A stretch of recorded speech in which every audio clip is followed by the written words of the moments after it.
আসসালামু আলাইকুম রহমতুল্লাহি ওবরকাত। আল্লাহ আল্লাহ আল্লাহ আল্লাহর শুক্রিয়া কিভাবে যে আদায় করবো তা মানে ভাষায় প্রকাশ করার মতো না। এখানে যে ফুল, এই যে ফুল, এই মরুভূমির মধ্যে তো কেউ নাই, কেউ আসেও না। এই মরুর মধ্যে এত সুন্দর ফুল যেন কেউ চাষ করছে মানুষ চাষ করলো, হয়তো বা এমন ভাবে হয় না। আমার যতটুকু ধারণা বা হয়, আল্লাহ দিলে হয়তো হয়, কিন্তু এরকম সাহারা ইয়ানি মরুভূমির মধ্যে এরকম ধরনের ফুল বা এত ফুল, এর আগে আমি অনেক মরুভূমির মধ্যেই গেছি, ঘোরাফেরা করছি, কিন্তু এইরকম আমি কখনো দেখিনি। এইরকম মানে অজস্র মানে ফুল, অজস্র ফুল, অজস্র ফুল, যা ভাষায় প্রকাশ করার মতো না। এদিকে ওইদিকে, ওই যে দূর দূরান্তে সহ, হ্যাঁ দূর দূরান্তে সহ এই যে সাদা হয়ে রয়েছে সবগুলা ফুল, সাদা হয়ে রয়েছে না সবগুলা ফুল, এই যে সবগুলা ফুল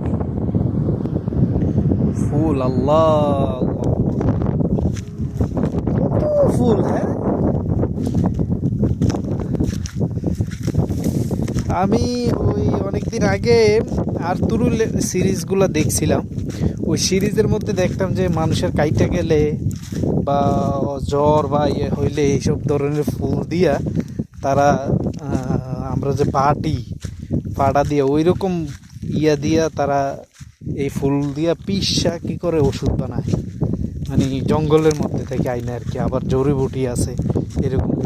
কিন্তু তো আমি চিন্তা করলাম ওই সময় যে আসলে তারা এত ইয়া পায় কই। তো এইসব না দেখলে হয়তো আসলে বুঝোই যাইতো না বা বিশ্বাস করা যাইতো না। হ্যাঁ, এটা রৌদ্র আছে তো এই কারণে এত একটা ক্লিয়ারলি বোঝা যায় না।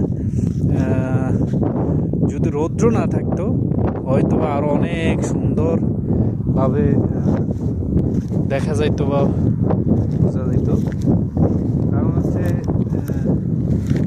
পুরোটা তো পরিপূর্ণভাবে উঠানো যায় না, বাস এক সাইড দিয়ে অনেকটা জায়গা উঠাইলাম।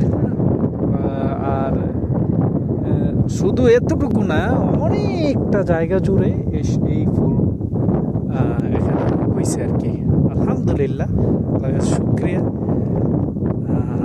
এগুলা দেখলাম, দেখার তৌফিক দিছে আল্লাহ, আলহামদুলিল্লাহ। আসসালামু আলাইকুম রহমতুল্লাহ।